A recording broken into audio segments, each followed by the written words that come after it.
നടിയെ ആക്രമിച്ച കേസിൽ മുൻ DGP ആർ ശ്രീലേഖയ്ക്കെതിരെ കോടതിയലക്ഷ്യ ഹർജിയുമായി അതിജീവിത.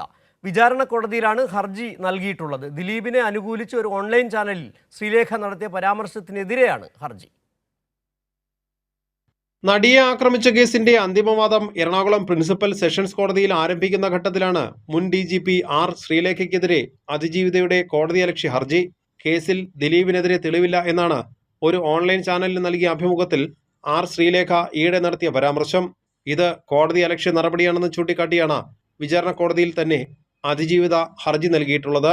അഡ്വക്കേറ്റ് TB മിനി മുഖേന നൽകിയ ഹർജി കോടതി ഇന്ന് തന്നെ പരിഗണിച്ചേക്കും. 2 വർഷം മുൻപ് സ്വന്തം യൂട്യൂബ് ചാനലിലൂടെ ഇതേ കേസിൽ ദിലീപിന് അനുകൂലമായി ശ്രീലേഖ നടത്തിയ പരാമർശങ്ങളും ഏറെ വിവാദമായിരുന്നു. അതേ പ്രസ്താവനകൾ ശ്രീലേഖ ഇപ്പോഴും ആവർത്തിക്കുന്നു എന്നാണ് ഹർജിയിൽ ചൂണ്ടിക്കാണിച്ചിട്ടുള്ള പ്രധാന കാര്യം. നിലവിൽ പ്രതികൾക്കെതിരെ നിരവധി തെളിവുകൾ ഉള്ളപ്പോഴാണ് തെളിവുകളില്ല എന്ന് പോലീസ് സേനയുടെ ഉന്നത സ്ഥാനത്തിരുന്ന വ്യക്തി തന്നെ പരാമർശം നടത്തുന്നത്.